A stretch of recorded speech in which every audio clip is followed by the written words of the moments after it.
പിതാവിൻ്റെയും പുത്രൻ്റെയും പരിശുദ്ധാത്മാവിൻ്റെയും നാമത്തിൽ ആമേൻ. എല്ലാവർക്കും എൻ്റെ സ്നേഹവന്ദനം.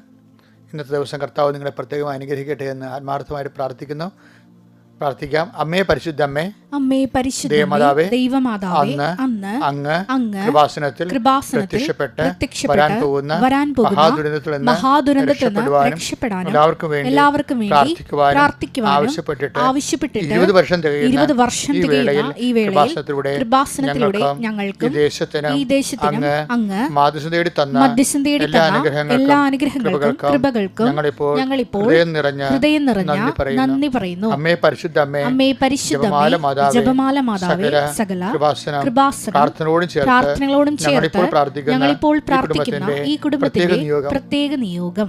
ഇന്നത്തെ ആവശ്യം പറ മക്കളെ.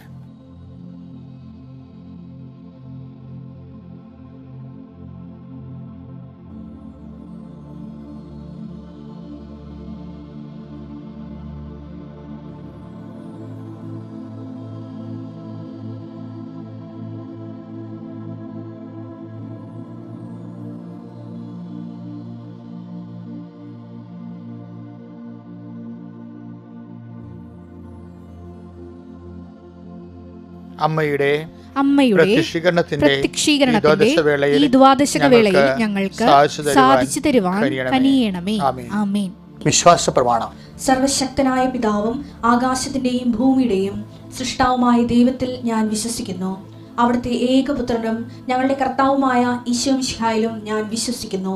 ഈ പുത്രൻ പരിശുദ്ധാത്മാവിനാൽ ഗർഭസ്ഥനായി കന്യകാമറിയത്തിൽ നിന്ന് പിറന്ന് പൊന്തിയോസ് പീലാത്തോസിന്റെ കാലത്ത് പീഡകൾ സഹിച്ച് കുരിശിൽ തറയ്ക്കപ്പെട്ട് മരിച്ച് അടക്കപ്പെട്ട് പാതാളങ്ങളിൽ ഇറങ്ങി മരിച്ചവരുടെ ഇടയിൽ നിന്ന് 3-ാം നാൾ ഉയർത്ത് സ്വർഗത്തിലേക്ക് എഴുന്നള്ളി സർവശക്തിയുള്ള പിതാവായ ദൈവത്തിന്റെ വലതുഭാഗത്തിരിക്കുന്നു.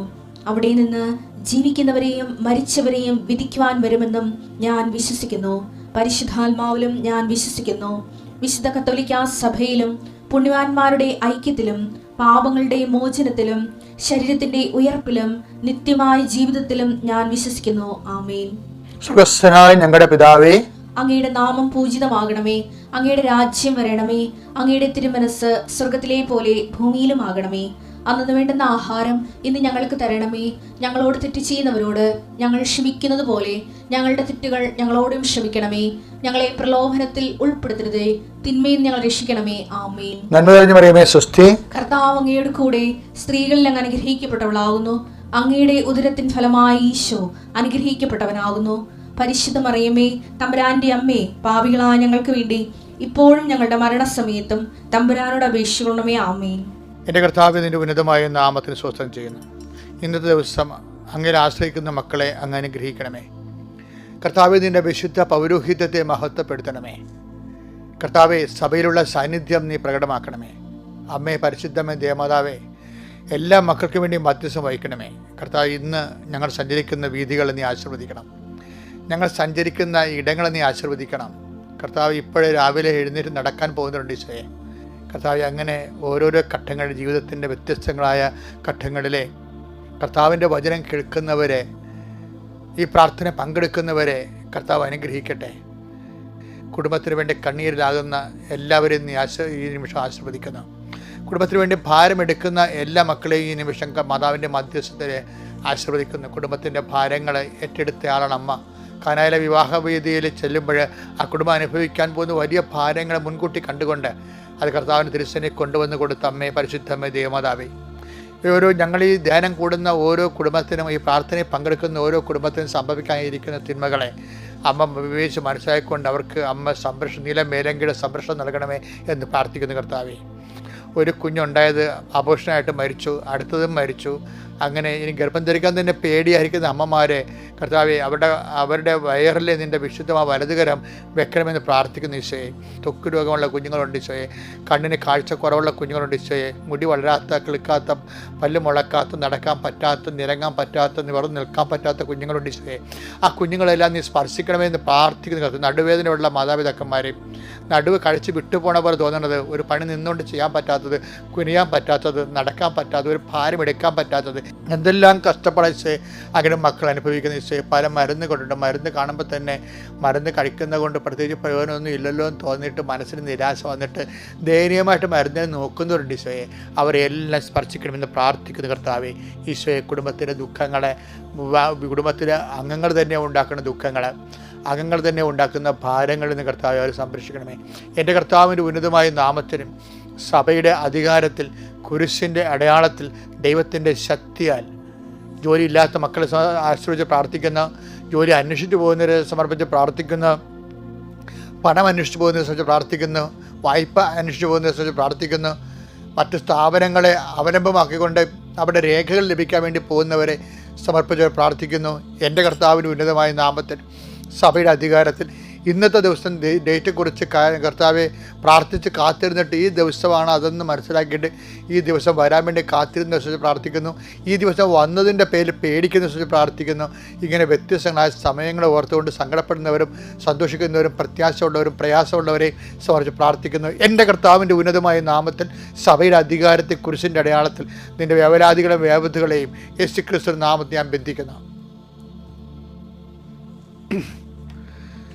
എൻ്റെ പ്രിയപ്പെട്ടവരെ, ഇന്നത്തെ വചനം നമുക്കറിയാവുന്ന വചനമാണ്, പക്ഷേ അറിയാവുന്ന വ്യാഖ്യാനമല്ല. അത് നടപടി പുസ്തകത്തിൻ്റെ 2:38 വായിക്കാം. പത്രോസ് പറഞ്ഞു, നിങ്ങൾ പശ്ചാത്തപിക്കുവിൻ, പാപമോചനത്തിനായി എല്ലാവരും യേശുക്രിസ്തുവിന്റെ നാമത്തിൽ സ്നാനം സ്വീകരിക്കുവിൻ. പരിശുദ്ധാത്മാവിന്റെ ദാനം നിങ്ങൾക്ക് ലഭിക്കും. പരിശുദ്ധാത്മാവിന്റെ ദാനങ്ങൾ എന്തുമാത്രം ഉണ്ടെന്ന് നിങ്ങൾക്കറിയാവോ? എന്തൊക്കെ ഉണ്ട്? അത് പരിശുദ്ധാത്മ ദാനങ്ങളെ കുറിച്ച് പറയുന്ന ഭാഗങ്ങൾ വായിക്കണം. എന്തൊക്കെയാണെന്ന് അറിയാവോ? അത് ഐസയാ 11:2 എടുത്തേ. കർത്താവിന്റെ ആത്മാവ് അവന്റെ മേൽ ആവസിക്കും. ജ്ഞാനത്തിന്റെയും വിവേകത്തിന്റെയും ആത്മാവ്, ഉപദേശത്തിന്റെയും ശക്തിയുടെയും ആത്മാവ്, അറിവിന്റെയും ദൈവഭക്തിയുടെയും ആത്മാവ്. ഇതെല്ലാം ദൈവത്തിന്റെ ദാനങ്ങളാണ്. ആത്മാവിന്റെ ദാനങ്ങൾ കുറിച്ച് പൗലോസ് അപ്പോസ്തലൻ നൽകുന്നത് നമുക്ക് വായിച്ചു കേൾക്കാം. എന്താണ്? 1 കൊരിന്ത്യർ 12:8. ഒരേ ആത്മാവ് തന്നെ ഒരാൾക്ക് വിവേകത്തിന്റെ വചനവും മറ്റൊരാൾക്ക് ജ്ഞാനത്തിന്റെ വചനവും നൽകുന്നു. അപ്പൊ വിവേകം, ജ്ഞാനം, വിശ്വാസം, പിന്നെന്താണ്? ദൈവശക്തി. ഇതെല്ലാം ആത്മാവിന്റെ ദാനങ്ങളാണ്. അതാണ് പത്രോസ് പറയണത്, നിങ്ങൾ പശ്ചാത്തപിക്കുവേൻ, പരിശുദ്ധാത്മാവിന്റെ ദാനങ്ങൾ നിങ്ങൾക്ക് ലഭിക്കുമെന്ന് പറഞ്ഞു. വിവേകം, ജ്ഞാനം, വിശ്വാസം, ദൈവഭയം മുതലായ ദാനങ്ങൾ. നമ്മുടെ ആധ്യാത്മിക ജീവിതത്തിന് ഏറ്റവും പ്രധാനപ്പെട്ടതാണ് പരിശുദ്ധാത്മാവിൻ്റെ ദാനങ്ങൾ. ഈ ദാനങ്ങളെ കൊണ്ടാണ് ജീവിതം നയിക്കപ്പെടേണ്ടത്. ദൈവഭയം ഉണ്ടാകണം, പിന്നെ വിശ്വാസം ഉണ്ടാകണം, പിന്നെ ശക്തി. ശക്തി എന്ന് പറഞ്ഞാൽ നമ്മൾ തളർന്നു പോകാത്ത അവസ്ഥ.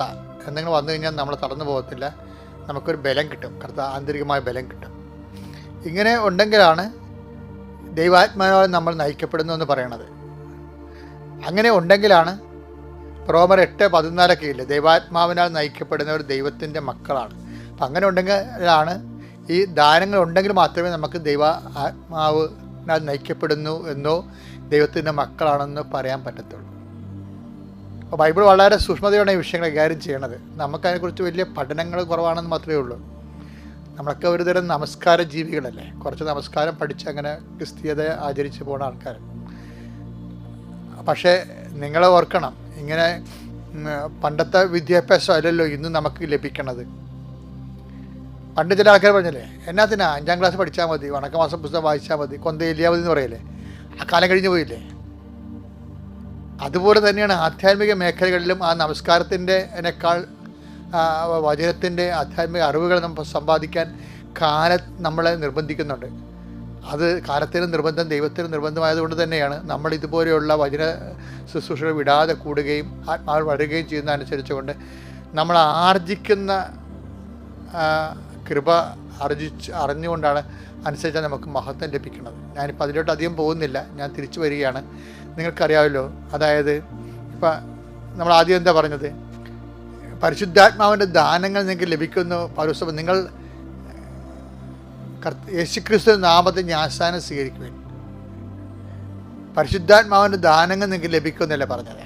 അപ്പോൾ സ്വാഭാവികമായിട്ട് ജ്ഞാനസ്നാനത്തെക്കുറിച്ച് ഈശോ പറയണത് നമ്മുടെ വെള്ളം തളിക്കുന്ന വിഷയമോ അല്ലെങ്കിൽ വെള്ളത്തിൽ ഇറങ്ങി നിൽക്കുന്ന വിഷയമോ അങ്ങനെയുള്ള റൂബ്രിക്സോ അങ്ങനെയല്ല ഈശോ ഉദ്ദേശിക്കുന്നത്. അത് ഉദ്ദേശിക്കുന്നുണ്ട്. സഭ അത് വിവേചിച്ചെടുത്ത്, സഭ വിവേചിക്കാത്തൊരു വിഷയമുണ്ട്. സഭ വിവേചിച്ചെടുത്തിട്ടല്ലേ കർത്താവിൻ്റെ വാക്കുകളിൽ നിന്ന് കൂദാശകളെ വിവേചിച്ച് മനസ്സിലാക്കുന്നത്. സഭയുടെ വിവേചന അധികാരമോ വിവേചന വരമാണ്, പരിശുദ്ധാത്മ ദാനത്തിലാണ് സഭ അത് ചെയ്യണത്. പക്ഷേ അതേസമയം തന്നെ വിവേചിക്കാത്തൊരു വിഷയമുണ്ട്. എന്താണ്? ഇതുവരെ കർത്താവ് പറഞ്ഞത് എന്താണ്? എനിക്കൊരു ജ്ഞാനസ്നാനം സ്വീകരിക്കാനുണ്ടെന്നല്ലേ പറഞ്ഞത്. ലുക്ക 12:50 വായിച്ചേ. എനിക്ക് ഒരു സ്നാനം സ്വീകരിക്കാനുണ്ട്, എനിക്കൊരു സ്നാനം സ്വീകരിക്കാനുണ്ട്, അത് നിവൃത്തിയാകുവോളം ഞാൻ എത്ര ഞെരുങ്ങുന്നുവോ. അപ്പോൾ എന്ന് വെച്ച് കഴിഞ്ഞാൽ എന്ത് സ്നാനമാണ് ഈശോ ഉദ്ദേശിച്ചത്? രക്തസ്നാനമാണ്. കുരിശിലെ രക്തസ്നാനമാണ് ഈശോ ഉദ്ദേശിച്ചത്. സഹനത്തെയാണ് ഉദ്ദേശിച്ചത്. പത്രോസ് പറഞ്ഞത് എന്താണ്? പത്രോസിന് പറയണത് പത്രോസിന്റെ വെളിപാട് അപ്പം കിട്ടിയ ഫ്രഷ് ആയിട്ടുള്ള വെളിപാടാണ്. കാര്യം ഇതിനെക്കുറിച്ച് കർത്താവ് നേരത്തെ പറഞ്ഞിട്ടില്ല, പരിശുദ്ധാത്മാവ് അപ്പോൾ വെളിപ്പെടുത്തിയതാണ്. എന്താണ്? ഞങ്ങൾ എന്ത് ചെയ്യണമെന്ന് ജനങ്ങൾ ചോദിക്കുമ്പോൾ പത്രോസിന് പെട്ടെന്ന് കിട്ടുന്ന സ്പോണ്ടേനിയസ് ആയിട്ടുള്ള ലൈവായിട്ടുള്ള ഒരു റെവലേഷനാണ്. എന്താ? നിങ്ങൾ പശ്ചാത്തപിക്കണമെന്ന് കർത്താവിൻ്റെ ആത്മാവ് പറയുന്നു. പിന്നെന്ത് ചെയ്യാം? പാപമോചനത്തിനായി യേശുക്രിസ്തു നാമത്തിൽ സ്നാനം എടുക്കണം. അപ്പോൾ നമുക്ക് സ്നാനം എന്ന് പറയുന്നത് സഹനം കൂടിയാണല്ലോ, കർത്താവിൻ്റെ 12:50 അനുസരിച്ചുകൊണ്ട്. അപ്പോൾ നമുക്ക് നൽകപ്പെട്ടിരിക്കുന്നൊരു സഹനമില്ലേ? ചില കുഞ്ഞുങ്ങൾ നേരത്തെ മരിച്ചുപോയി കാണും, സഹനമാണ്. നിങ്ങൾ എവിടെയെങ്കിലും എത്തണമെങ്കിൽ നിങ്ങളുടെ അപ്പം മരിച്ചുപോയി കാണും. ചിലപ്പോൾ നിങ്ങളുടെ 4-ാമത്തെ വയസ്സിൽ അമ്മ മരിച്ചുപോയി കാണും. അതൊരു സഹനമാണ്. പക്ഷേ അതൊരു ജ്ഞാനസ്ഥാനമാണ് ശരിക്കും പറഞ്ഞാൽ. ആ സഹനം കിട്ടുമ്പോൾ ചിലപ്പോൾ നിങ്ങൾ ഒരു വണ്ടി അപകടം ഉണ്ടായി, ഇപ്പോൾ നിങ്ങളുടെ കൈ പൊക്കാൻ പാടില്ല, കൈ പൊക്കണ ഒരു സമയം ഉണ്ടാകും, അതുവരെ അത് സ്നാനമാണ് ശരിക്കും. അപ്പോൾ അത് ആ ഒരു സാഹചര്യത്തെ നിങ്ങൾ യേശുക്രിസ്തുവിന്റെ നാമത്തിൽ സ്നാനമേൽക്കാനല്ലേ പറയണത്. ആ നിങ്ങളുടെ സഹനത്തെ, ആ ഈ സിറ്റുവേഷനെ, ആ സാഹചര്യത്തെ നിങ്ങളെ യേശുക്രിസ്തുവിൻ്റെ നാമത്തിലാണ് എടുക്കണമെന്നുണ്ടെങ്കിൽ അത് ജ്ഞാനസ്ഥാനമായിട്ട് മാറുകയും പരിശുദ്ധാത്മാവിൻ്റെ ദാനങ്ങൾ നമുക്ക് ലഭിക്കാൻ ഇടയാവും. എന്താണ്? ഭക്തി, പിന്നെന്താണ്? വിശ്വാസം, പിന്നെന്താണ്? ദൈവഭയം, പിന്നെന്താണ്? വിവേകം, വിവേചനം, ഇങ്ങനെയുള്ള ദാനങ്ങൾ, ആധ്യാത്മിക പ്രബുദ്ധത, ആഴപ്പെടലുണ്ടാകും. ഇപ്പം നമ്മൾ ലൂക്കായുടെ സുവിശേഷത്തിലൊക്കെ പറയത്തില്ലേ, എന്താ 5:7 നിങ്ങൾ ആഴങ്ങളിലേക്ക് നീക്കി വലയിറക്കാൻ. ആധ്യാത്മികതയുടെ ആഴങ്ങളിലേക്ക് നീക്കുമ്പോൾ എപ്പോഴും നമുക്ക് സംഭവിക്കുന്നത് നമ്മൾ ഈടിട്ടുള്ള മനുഷ്യരായി മാറും. അപ്പോൾ എന്തെങ്കിലും വന്നാലൊന്നും കുലുങ്ങത്തില്ല. നമ്മൾ അതിൽ നിന്ന് എന്ത് അനുഗ്രഹം, കൃപ ടാപ്പ് ചെയ്ത് വിശ്വസ്തത പാലിക്കാൻ പറ്റും എന്നുള്ളത് നമ്മൾ. നിങ്ങൾക്ക് പാലാണ് ആവശ്യം എന്ന് പറയത്തില്ലേ? പറഞ്ഞേ. ഹെബ്രായർ 5:12 ഇതിനകം നിങ്ങളെല്ലാവരും പ്രബോധകരാകേണ്ടിയിരുന്നവരാണ്. അതാണ് സംഭവം. അല്ല പ്രാർത്ഥിക്കേണ്ടിയിരുന്നവരാണെന്നല്ല പറഞ്ഞത്. പ്രാർത്ഥനാ ജീവിതം കഴിഞ്ഞൊരു ജീവിതമുണ്ട്. പ്രബോധകരാകേണ്ടിയിരുന്നവരാണ്. പക്ഷേ ദൈവവചനത്തിന്റെ പ്രഥമ പാഠങ്ങൾ പോലും നിങ്ങളെ വീണ്ടും പഠിപ്പിക്കാൻ ഒരാൾ ആവശ്യമായിരിക്കുന്നു. നിങ്ങൾക്ക് പാലാണ് ആവശ്യം, കട്ടിയുള്ള ഭക്ഷണമല്ല. അപ്പൊ നിങ്ങൾ ശിശുക്കളാണെന്ന് അതിൻ്റെ അർത്ഥം. എന്നുവെച്ചാൽ ചൈൽഡ് ലൈക്കാണെന്ന്, അല്ല നിഷ്കളങ്കരാണെന്നല്ല അതിൻ്റെ അർത്ഥം. നിങ്ങൾ ഉണ്ടപ്പക്രുമാരാണെന്നായി പറയണത്. എന്ന് വെച്ചാൽ 45 വയസ്സായാലും ആ 40 വയസ്സിൻ്റെ ആധ്യാത്മിക വളർച്ച പ്രാപിക്കാത്തവർ, അത് ആധ്യാത്മിക ജീവിതത്തിന് ഒരു വെല്ലുവിളിയുള്ള ജീവിതമാണ്. അതുകൊണ്ട് ഈ വചനങ്ങൾ കേട്ടിട്ട് ലഭ്യമാകുന്ന സാഹചര്യങ്ങളെ ജ്ഞാനസ്ഥാനം നേടിക്കൊണ്ട് ആത്മാവിൻ്റെ ദാനങ്ങൾ വർഷിക്കപ്പെടാൻ വേണ്ടി ദൈവത്തിന് നന്ദി പറഞ്ഞുകൊണ്ട് മുന്നേറ്റം നടത്തുക. പരിശുദ്ധ പരമദിവ്യകാരുണ്യത്തിന്. അപ്പോൾ ഉൽപ്പത്തി പുസ്തകത്തിന് 32 തിരുവചനം 26 എന്ന് പറഞ്ഞേ. ഉൽപ്പത്തി 32 തിരുവചനം 26. എന്നെ അനുഗ്രഹിക്കാതെ പോവരുതേ. എളി വെട്ടിക്കഴിയുമ്പോൾ, ഒരു കാലം മുടന്താകുമ്പോൾ, യാത്ര സ്ലോ ആകുമ്പോൾ ആദ്യം ദൈവത്തോട് പറയേണ്ട വാക്കാണ് എന്നെ അനുഗ്രഹിക്കാതെ പോകരുതേ. ഇപ്പം യാക്കോബിൻ്റെ മൽപ്പിടുത്തത്തിലെ യാക്കോബിൻ്റെ എളിയിലല്ലേ വെട്ടണത്. വെട്ടിക്കഴിയുമ്പോൾ തൊടയും അരക്കെട്ടും തമ്മിൽ അകന്നു പോകുമ്പോൾ യാക്കോബ് കൂനി നിൽക്കും, പിന്നെ മുടന്തും. മുടന്തുക എന്ന് വെച്ചാൽ എല്ലാത്തിനും മുടന്ത് വരുമല്ലോ. ജീവിതത്തിൽ മുടന്ത് വന്നാൽ നമ്മുടെ ജീവിതം സ്ലോ ആകും അല്ലേ. ബിസിനസ്സിന് ചിലർ പറയില്ല അച്ഛാ ഇപ്പം കച്ചവടമൊക്കെ കുറഞ്ഞ് അപ്പം മുടന്തുകയാണ് സംഭവം അല്ലേ. മുടന്തുക. IELTS സ്പീക്കിങ്ങിന് പോയി, അപ്പോഴും എളി വെട്ടി മുടന്തുകയാണ്, സ്ലോ ആയി. കൂട്ടുകാർ കയറിപ്പോയി, നമ്മൾ ഇന്ത്യയിൽ തന്നെ നിൽക്കുകയാണ്, അപ്പോൾ നമ്മൾ മുടന്തുകയാണ്. ബൈബിള് ഭയങ്കര രസമാണ്, കാര്യം അത് മൊത്തം ജീവിതമാണ്. പക്ഷെ പ്രാർത്ഥിച്ച് വായിക്കണം. പരിശുദ്ധാത്മാവിനാണ് എഴുതിയിരിക്കുന്നത്. പരിശുദ്ധാത്മാവ് മാറ്റി നിർത്തിക്കൊണ്ട് ബൈബിൾ വായിച്ച ആത്മാവ് ഉദ്ദേശിച്ചത് കിട്ടത്തില്ല. ശ്രദ്ധിക്കട്ടെ. ഹല്ലേലൂയ.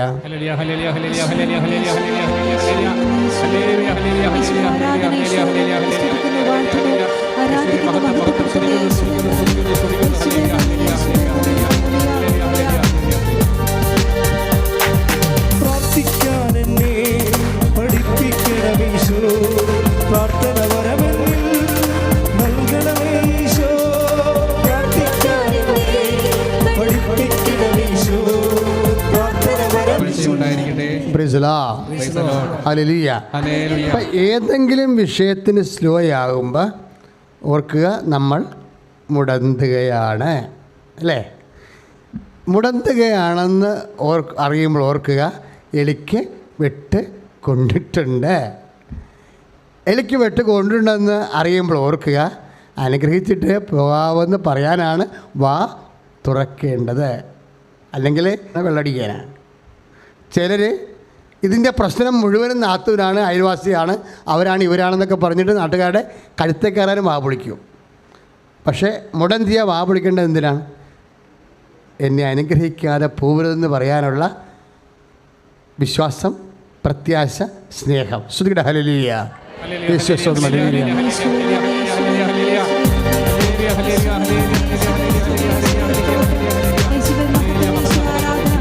സന്തോഷത്തോടെ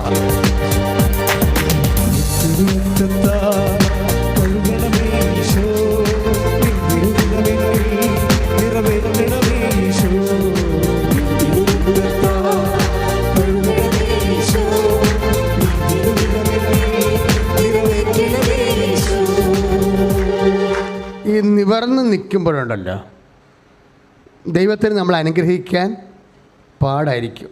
എന്താ കാര്യം എന്നറിയാമോ? നിവർന്ന് നിൽക്കുമ്പോൾ അതിനകത്ത് കുറച്ച് അഹങ്കാരം ഉണ്ടാവും. അതുകൊണ്ട് ദൈവം എന്തു ചെയ്യും? ബെൻഡ് ചെയ്യിക്കും, എളിമപ്പെടുത്തും. ബൈബിളിലുള്ള ഒരു പ്രധാനപ്പെട്ട പ്രോസസ്സാണ് എളിമപ്പെടുത്തും.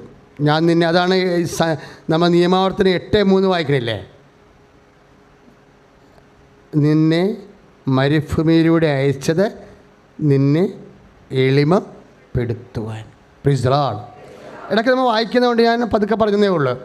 നിന്നെ മരുഭൂമിയിലൂടെ വിട്ടത് നിന്നെ എളിമപ്പെടുത്തുവാൻ. ഒന്ന് പറഞ്ഞ, നിന്നെ മരുഭൂമിയിലൂടെ വിട്ടത് നിന്നെ എളിമപ്പെടുത്തുവാൻ. അപ്പം എളിമപ്പെടുത്തുക എന്നുള്ളത് ദൈവത്തിൻ്റെ ഒരു കാര്യപരിപാടിയാണ്. പറഞ്ഞു മനസ്സിലായ? ഈ എളിക്ക് വെട്ടുന്നതും ആ കാര്യപരിപാടിയുടെ ഭാഗമാണ്. അപ്പോൾ യാക്കോബിന് നല്ല കൃപയുള്ള മനുഷ്യനാണ്, സൂത്രക്കാരനാണെങ്കിൽ ആവശ്യത്തിന് കൃപയൊക്കെ ഉണ്ടാളിനി. അതുകൊണ്ട് യാക്കോബ് പറഞ്ഞ് എന്നെ അനുഗ്രഹിക്കാതെ പോകരുത്. കാര്യം എന്താണ്? അവനെ എളിമപ്പെടുത്തി.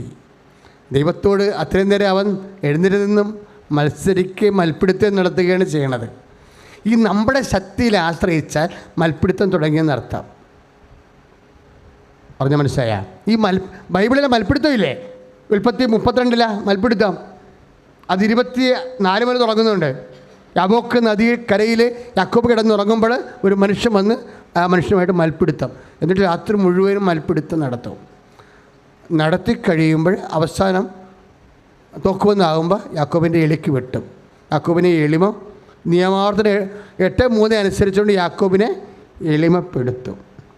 അപ്പോൾ നിനക്കൊരു ഓഫർ കിട്ടി, നിൻ്റെ കമ്പനിക്ക് ഒരു ബിസിനസ് ഓഫർ. അതനുസരിച്ച് നീ കുറേ ഇൻ്റർവ്യൂ ഒക്കെ നടത്തി പേഴ്സൺസിനെയൊക്കെ സെലക്ട് ചെയ്ത്, പക്ഷേ ഓഫറെ പെട്ടെന്ന് പോയി, നാണക്കേടായി. അപ്പം നാണക്കേടായിക്കുമ്പോൾ ഇപ്പോൾ ചില സമയത്ത് നിനക്ക് കല്യാണം വന്നു. കല്യാണം ഒത്തു, നല്ലതാണെന്ന് പറഞ്ഞു. എല്ലാവരും പറയുന്നുണ്ട് അത് കൊള്ളാം, അത് നല്ല കേസാണെന്ന് പറഞ്ഞു. മനസ്സമ്മതത്തിന് ഡേറ്റായി വന്നപ്പോഴുണ്ട് അവർ കാലുവാരി.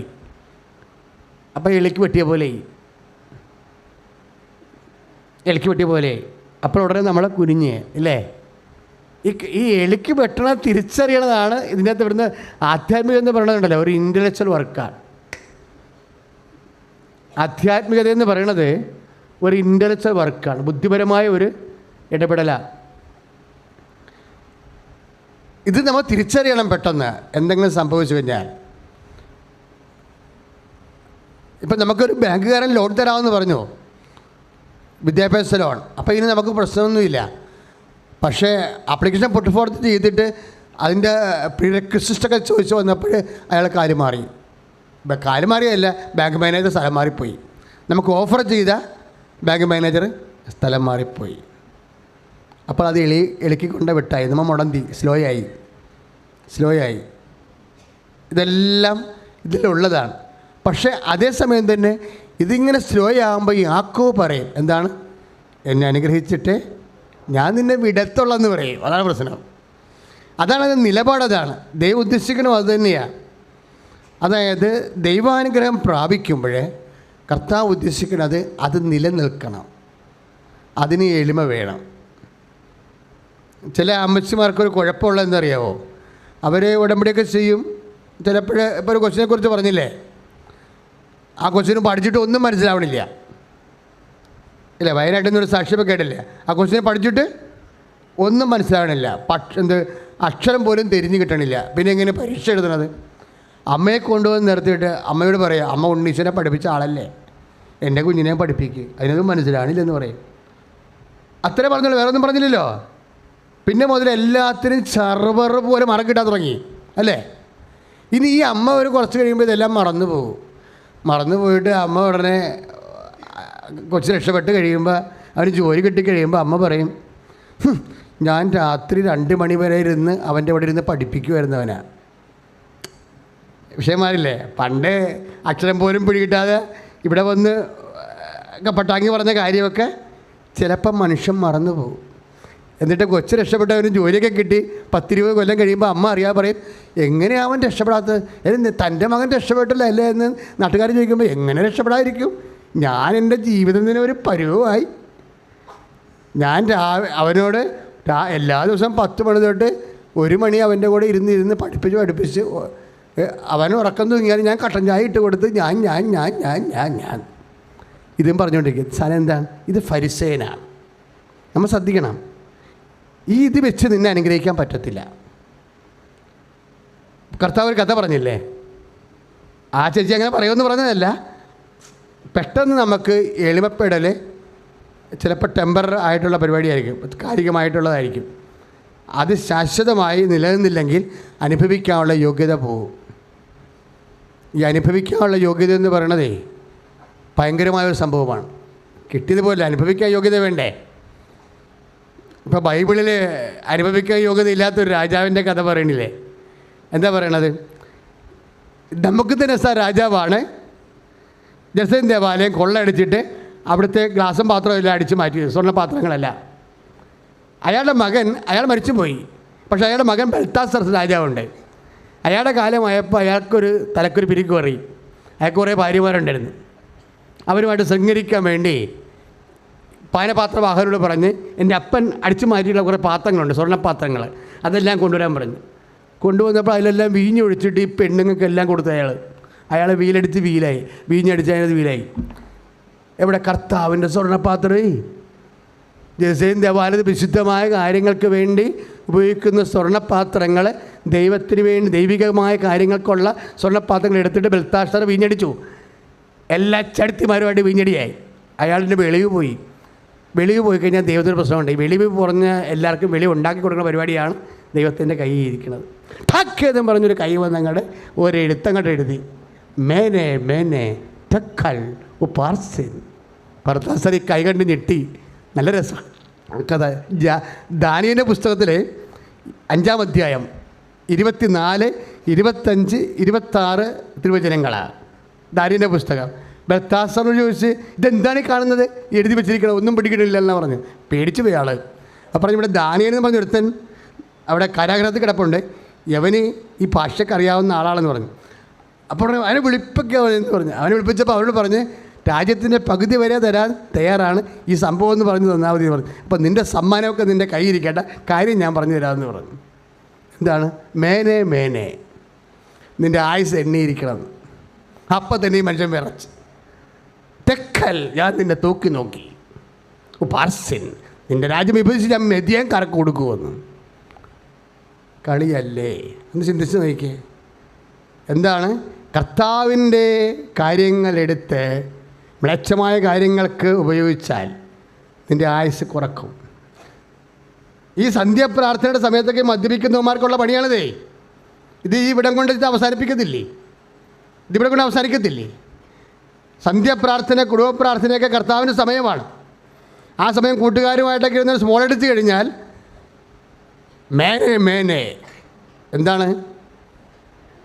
ഞാൻ നിൻ്റെ ജീവിതത്തിൻ്റെ കാലത്തിൻ്റെ ദൈർഘ്യം കുറച്ചിരിക്കുന്നു. ഈ വണ്ടിയുടെയൊക്കെ ചോദിച്ചു മേടിക്കുന്നതാണ്. പല കാര്യങ്ങളും രോഗങ്ങളും കർത്താവിൻ്റെ സമയമെടുത്ത് മ്ലേച്ഛമായ കാര്യങ്ങൾക്ക് ഉപയോഗിച്ച് വെച്ച് വാങ്ങിച്ചതാണ്. ഉടമ്പടിയിലൊരു ഉപവാസമുണ്ട്. ആ ഉപവാസത്തിന് ഉപദേശം എന്താണ്? പശ്ചാത്താപമാണ്. ദൈവത്തിൻ്റെ അനുഗ്രഹം കിട്ടാനും പരിശുദ്ധാത്മാവ് നിറയാനും ബൈബിളിൽ 2 വഴികളില്ല. പശ്ചാത്തപിക്കുക എന്നേ ഉള്ളൂ. പശ്ചാത്തപിക്കുന്ന വിഷയങ്ങൾ എന്താണെന്നാണ് ഇപ്പോൾ പറഞ്ഞുകൊണ്ടിരിക്കുന്നത്. രണ്ടാമത്തേത് എന്താണ്? തെക്കൽ, ഞാൻ നിന്നെ തൂക്കി നോക്കി. നീ പലപ്പോഴും നമ്മൾ ദൈവത്തെ തൂക്കുമ്പോൾ ദൈവം തിരിച്ച് നമ്മളെ തൂക്കും. അനുഗ്രഹത്തിൻ്റെ വെളിച്ചത്തിലാണ് പല ആൾക്കാരും ദൈവത്തെ അളക്കണത്. ഇപ്പം നമ്മൾ പരീക്ഷ ജയിച്ചാലും പരീക്ഷ തോറ്റാലും എന്നാത്തിനാണ് പ്രാർത്ഥിക്കേണ്ടത്? പ്രാർത്ഥിച്ചിട്ട് ഇത്രയും നാളുടെ കല്യാണം ഒത്തില്ല എന്ന് പറയുമ്പോൾ പ്രാർത്ഥന മുടക്കി വീട്ടിലിരിക്കും. ഈ വീട്ടിലിരിപ്പുകാർ കുറേ ഉണ്ടേ. ആ മറിയത്തിൻ്റെ കായന്മാർ തുടങ്ങിയതാണ്. അവരാണ് ആദ്യം വീട്ടിലിരുന്നത്. ഞാൻ അവരെ കാണുമ്പോൾ തന്നെ വടിവാളം കൊണ്ട് പുറകെ നടക്കുന്ന ആളാണ്. കർത്താവ് ഭയങ്കര സർട്ടിഫിക്കറ്റൊക്കെ പറഞ്ഞിരിക്കുന്ന ആൾക്കാരെ വഴുതിട്ടിരിക്കണം. ഇപ്പോൾ മറിയം നല്ല ഭാഗം തിരഞ്ഞെടുത്തെന്ന് പറഞ്ഞില്ലേ? ഇല്ലേ? ലാസറിൻ്റെ പെങ്ങളുടെ മറിയം നല്ല ഭാഗം തിരഞ്ഞെടുത്ത് പറഞ്ഞില്ലേ? നല്ല ഭാഗം 2 ഉണ്ട്, 1 അല്ല 2 ഉണ്ട്. ഒരു വചനം, ദൈവവചനം കേൾക്കണം, അത് നല്ല ഭാഗമാണ്. പക്ഷേ രണ്ടാമത്തെ ഭാഗം എന്താ? അതനുസരിച്ച് ജീവിക്കണം. അതാണ് പ്രശ്നം. ഈ 2 ഭാഗം തിരഞ്ഞെടുത്ത മറിയമാണിത്. മറ്റത് 1 ഭാഗമേ തിരഞ്ഞെടുത്തുള്ളൂ. തിരഞ്ഞെടുത്തത്രയും കാര്യം കർത്താവ് പറഞ്ഞു നല്ലതാണെന്ന് പറഞ്ഞു. പക്ഷെ അതുകൊണ്ട് തന്നെ ആ ചേന വേഗത്തല്ല. ലാസർ മരിച്ച ദിവസം കർത്താവ് വരാൻ താമസിച്ചെന്നും പറഞ്ഞ് അവൾ വീട്ടിൽ തന്നെ ഇരുന്ന് 11:20 അല്ലേ? യോഹന്നാൻ 11:20 മറിയം വീട്ടിൽ തന്നെ ഇരുന്നു. മാർത്തായാണ് എഴുന്നേറ്റ് പോണത്. അപ്പോൾ ദൈവജനം കേട്ട നല്ല ഭാഗമാണ്. പക്ഷേ മറിയം അതനുസരിച്ച് ജീവിച്ചില്ല. മാർത്ത കേട്ടില്ല, പക്ഷെ ജീവിച്ചു. മാർത്തായും മറിയവും കൂടി കൂടുന്ന കാര്യമാണ് പരിശുദ്ധ അമ്മ. ദൈവവചനം കേൾക്കുകയും അതനുസരിച്ച് ജീവിക്കുകയും ചെയ്ത ആളാണ് എൻ്റെ അമ്മ. കൈയിട്ടിച്ച് കർത്താവ് ഹല്ലേലൂയ.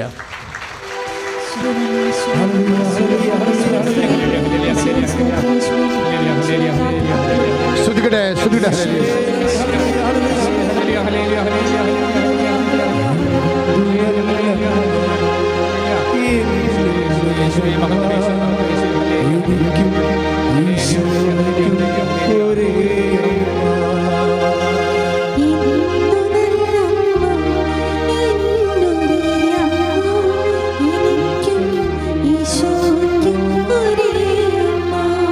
പരിശുദ്ധ പരമദിവ്യകാരുണ്യത്തിന്